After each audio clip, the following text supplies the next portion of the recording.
अस्सलाम वालेकुम बच्चों, मैं आपको टीचर सर मोहम्मद इमरान शेख और अलीम एकेडमी के प्लेटफॉर्म से हम आज फर्स्ट ईयर क्लास का चैप्टर नंबर 3 है, theories of covalent bond and shape of molecule. इस चैप्टर का हम टॉपिक डिस्कस करने जा रहे हैं। लास्ट लेक्चर में हमने डिस्कस किया था और शेप ऑफ मॉलिक्यूल को, और शेप ऑफ मॉलिक्यूल में हमने एक थ्योरी डिस्कस की थी और वो थी valence shell electron pair repulsion model, और जिसको आप विस्पर थ्योरी भी कह रहे थे, जिसमें आपने डिफरेंट पोस्टुलेट को डिस्कस किया था। आप उन्हीं कॉन्सेप्ट से आगे चल रहे हैं। नेक्स्ट कॉन्सेप्ट आ रहा है कि आप प्रिडिक्शन करने जा रहे हो 5 बेसिक शेप्स, और ये बेसिक शेप्स डिफरेंट मॉलिक्यूल की आएंगी और किसके लिहाज से आप डिस्कस करेंगे, वही थ्योरी जो भी मैंने आपसे नाम लिया, जो शेप ऑफ मॉलिक्यूल हमने लास्ट लेक्चर में डिस्कस किया था, valence shell electron pair repulsion theory के नाम से, या मॉडल कर लें आप। तो आपके पास कॉन्सेप्ट भी है, आप प्रिडिक्ट करोगे मॉलिक्यूल की शेप, आप प्रिडिक्ट करेंगे लीनियर है, ट्राइगोनल है, डायगोनल है, सही है, या टेट्राहीड्रल है, या पिरामिडल शेप आ रही है। ठीक है, तो यहाँ ये डिफरेंट शेप्स आएंगी, ट्राइगोनल है, बैंड एंगुलर्स हैं। तो यहाँ पर फिलहाल कहा जा रहा है आप 5 बेसिक शेप्स की प्रिडिक्शन करने जा रहे हो, किसके लिहाज से, valence shell electron pair repulsion theory के लिहाज से।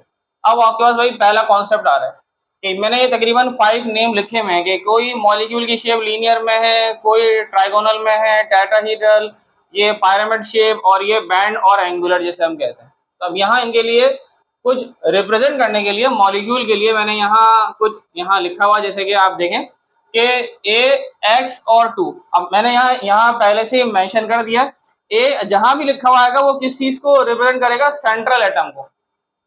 एक्स इन सब में ए एक्स, ये ए एक्स लिखे हुए आ रहे हैं, तो ये एक्स किस चीज को बताएगा, जो एटम सराउंडिंग में मौजूद होंगे, यानी कि सेंट्रल एटम की सराउंडिंग में कॉर्नर्स पर जो एटम आ रहे होंगे उन्हें आप एक्स से रिप्रेजेंट कर रहे हो। और आखिर में अगर कहीं कैपिटल ई अगर लिखा हुआ नजर आ रहा है तो ये ई हमारे पास रिप्रेजेंट करेगा लोन पेयर ऑफ इलेक्ट्रॉन को, और ये लोन पेयर ऑफ इलेक्ट्रॉन कहाँ किसके साथ अटैच होंगे, सेंट्रल एटम के साथ। यानी कि सेंट्रल एटम तो ए हो जाएगा, कैपिटल ए।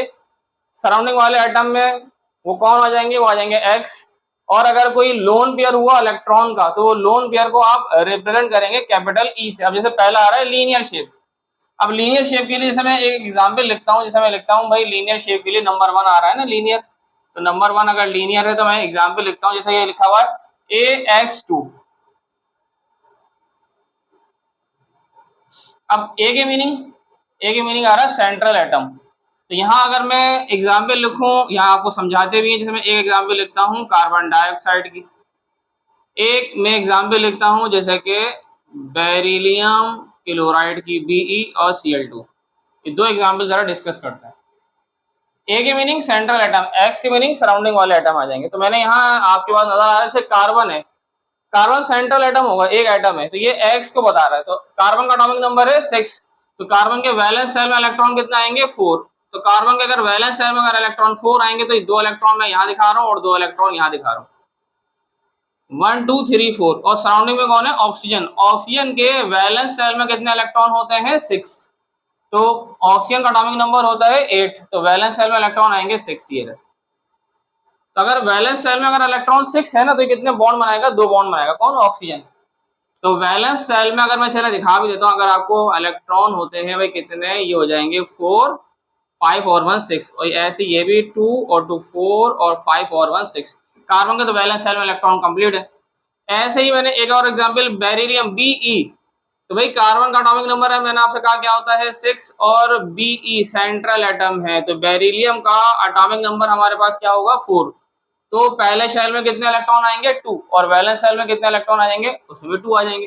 तो बेरिलियम के साथ सराउंडिंग में कौन आ रहा है, क्लोरीन।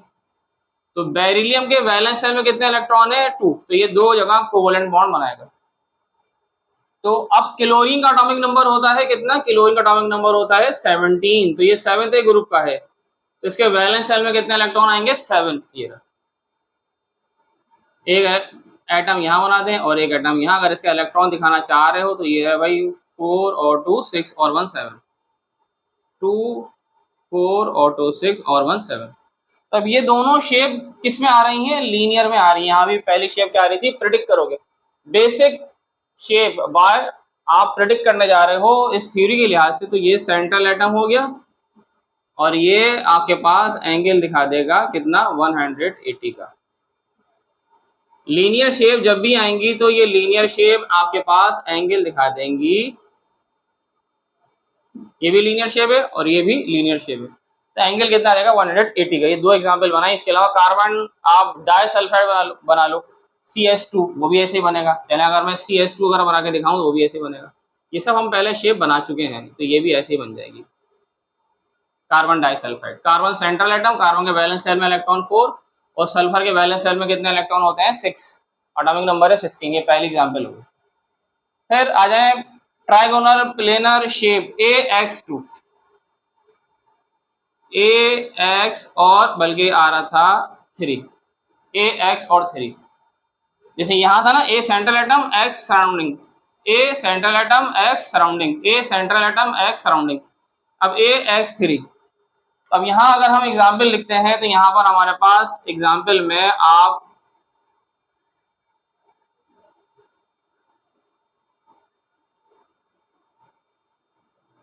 बोरॉन ट्राइफ्लोराइड और एल्यूमिनियम ट्राइक्लोराइड, ये दो एग्जाम्पल बनाते हैं। भाई बोरॉन का एटॉमिक नंबर, बोरॉन का एटॉमिक नंबर होता है 5 और फ्लोरीन यूज होगा, फ्लोरीन का एटॉमिक नंबर 9 और एल्यूमिनियम का एटॉमिक नंबर होता है 13। अब ये कह रहा है कि ये शेप किस में आएंगी ट्राइगोनल में। अगर सेंट्रल एटम हो सराउंडिंग में 3 जगह आपको सराउंडिंग वाले एटम नजर आ रहे हैं, तो बोरॉन का एटॉमिक नंबर होता है 5, वैलेंस शेल में कितने इलेक्ट्रॉन आएंगे 3, तो 3 जगह बॉन्डिंग करेगा ये। ऐसे ही एल्यूमिनियम का एटॉमिक नंबर होता है 13, तो पहले में 2, सेकंड में 8, कितने आ जाएंगे 10 और वैलेंस में कितने आ जाएंगे 3। ये सारे सेंट्रल एटम होगा ऐसे। फिर ये दो एग्जाम्पल है। अब आ जाए फ्लोरीन, फ्लोरीन के एटॉमिक नंबर है कितना 9, तो पहले शेल में 2 और वैलेंस शेल में कितने आ जाएंगे 7। ये फ्लोरीन, ये फ्लोरीन और ये फ्लोरीन। ऐसे ही क्लोरीन के वैलेंस शेल में कितने इलेक्ट्रॉन होते हैं 7, तो क्लोरीन के वैलेंस शेल में ये रहे 7, 6 तो ऑलरेडी आ जाएंगे, एक ये से बॉन्ड बना लेगा। तब ये शेप कौन सी बनती हुई नजर आ रही हैं, ये शेप बनती हुई नजर आ रही हैं आपके पास ट्राइगोनल शेप ऐसे। ये भी असल में ये बॉन्ड है, ये रहे, ये बॉन्ड बन रहा है। तो एंगल कितना बन जाएगा भाई, ये एंगल अगर आप दिखाना चाहो एंगल इसमें बनता है, ट्राइगोनल शेप है तो 120 का, और अगर 120 का एंगल है तो ये शेप किस में आएगी आपके पास ट्राइगोनल शेप में। ये भी एंगल आप दिखाना चाहें तो ऐसे दिखा दें, इसमें एंगल आ जाएगा 120 का और ये आ जाएगी ट्राइगोनल शेप। सेकंड कॉन्सेप्ट हो गया। Number third concept tetrahedral shape AX4, A central atom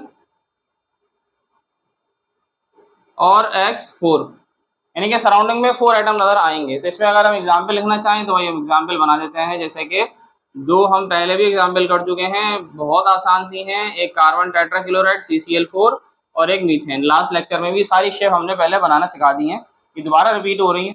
carbon का एटॉमिक नंबर 6 है, वैलेंस शेल में कितने इलेक्ट्रॉन आएंगे भाई, वैलेंस शेल में इलेक्ट्रॉन आ जाएंगे 4, और ये भी कार्बन ही लिखा हुआ है, वैलेंस शेल में कितने इलेक्ट्रॉन आ जाएंगे 4। तो क्लोरीन है एक में हाइड्रोजन, हाइड्रोजन का एटॉमिक नंबर कितना होता है 1, तो हाइड्रोजन के एक एक इलेक्ट्रॉन यहाँ शेयर कर लेगा ये रहा। तो सेंट्रल एटम में 4 के 4 इलेक्ट्रॉन यूज हो रहे हैं बॉन्डिंग में, और ये यहाँ पर क्या दिखा रहा है क्लोरीन, तो क्लोरीन के वैलेंस शेल में इलेक्ट्रॉन होते हैं 7, तो ये 4 जगह कोवलेंट बॉन्ड बनाएगा ऐसे। ये शेप, ये शेप का नाम टेट्राहेड्रल शेप हो जाएगी। लेकिन अब इसमें एंगल कितना होगा 109.5, इसका भी यही रहेगा 109.5 का एंगल। ये नंबर थर्ड हो गया। ए सेंट्रल एटम सराउंडिंग में हाइड्रोजन, एक्स की मीनिंग सराउंडिंग वाले एटम, तो सराउंडिंग में कौन आ गया क्लोरीन, 4 क्लोरीन और बीच में क्या लगा हुआ था कार्बन, ऐसे हो गया।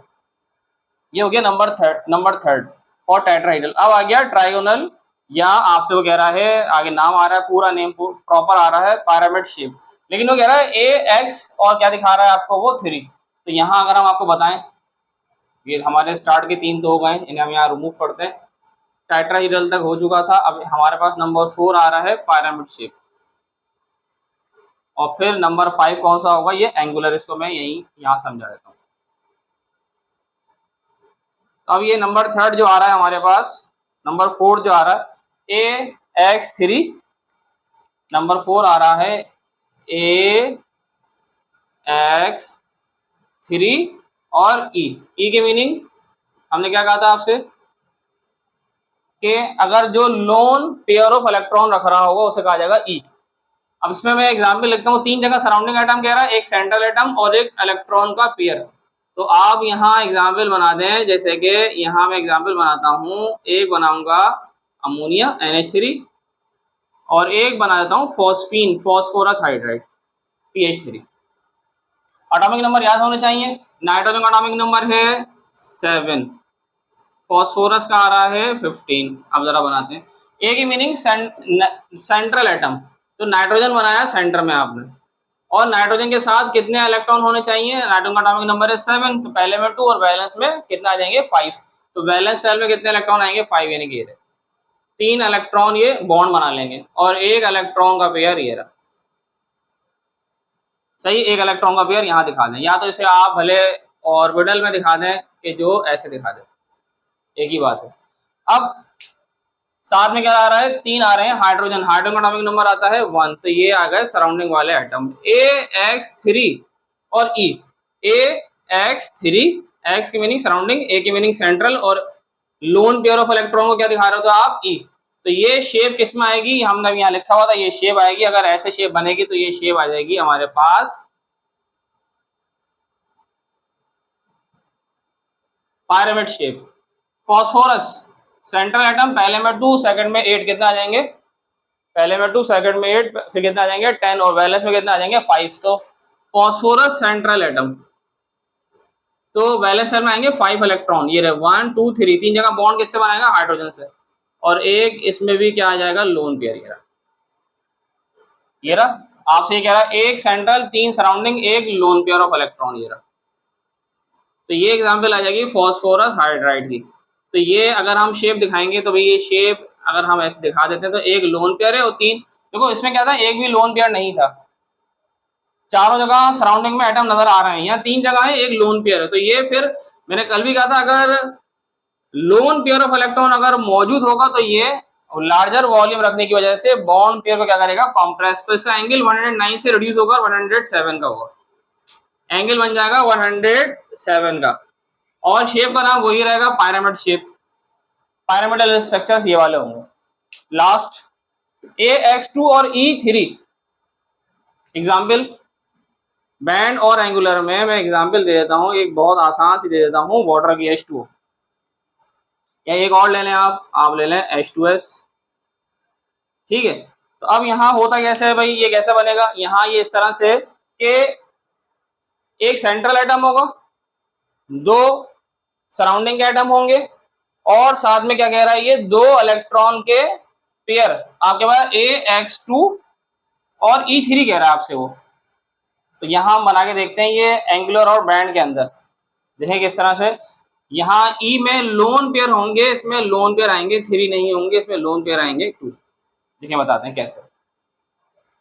ऑक्सीजन है सेंट्रल एटम, अगर बनाऊं मैं आपको, ऑक्सीजन है सेंट्रल एटम, ऑक्सीजन का एटॉमिक नंबर कितना होता है, ऑक्सीजन का एटॉमिक नंबर हमने कहीं लिखा होगा भाई, ऑक्सीजन का एटॉमिक नंबर होता है 8, तो वैलेंस शेल में कितने इलेक्ट्रॉन आएंगे 6, तो ये रहा एक इलेक्ट्रॉन ये रहा और एक इलेक्ट्रॉन ये रहा, और पहले से इसके अंदर क्या मौजूद होंगे 2 लोन पेयर, ये रहा एक लोन पेयर ये रहा और एक लोन पेयर ये रहा, 2 इलेक्ट्रॉन के पेयर होंगे, 2 सराउंडिंग एटम होंगे और एक सेंट्रल एटम होगा। तो हाइड्रोजन का एटॉमिक नंबर 1 है, तो एक बॉन्ड यहाँ बन जाएगा, एक बॉन्ड यहाँ बन जाएगा।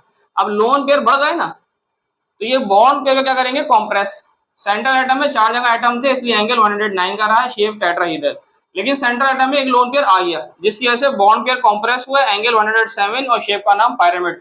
अब एक और लोन पेयर आ गया, ये कितना होगा 2 लोन पेयर, तो ये बॉन्ड पेयर को और मजीद कॉम्प्रेस करेंगे, तो ये एंगल कितना दिखाएंगे, ये एंगल दिखाएंगे आपके पास, ये एंगल दिखाएंगे रिड्यूस होगा 104.5, और शेप तो यही रहेगी, बैंड और एंगुलर भी कह सकते हो आप, बैंड कहते हैं या एंगुलर कहते हैं।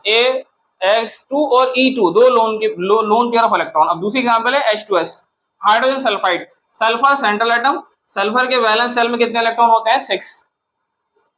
ये रहे, तो ये 2 इलेक्ट्रॉन अगर मैं बनाता हूं सल्फर के, ये रहे, एक लोन पेयर ये रहा, एक लोन पेयर ये रहा।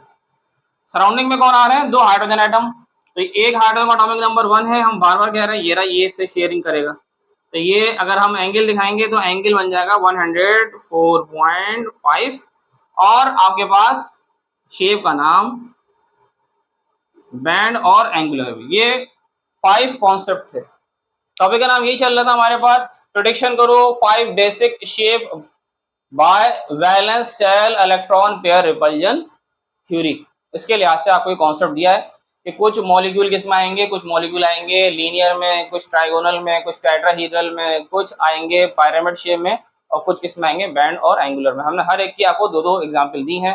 फिर इंशाल्लाह हम नेक्स्ट वीडियो के अंदर एक और टॉपिक के साथ हाजिर होंगे। वीडियो को लाइक भी करिएगा और सब्सक्राइब भी करिएगा। अल्लाह हाफिज़।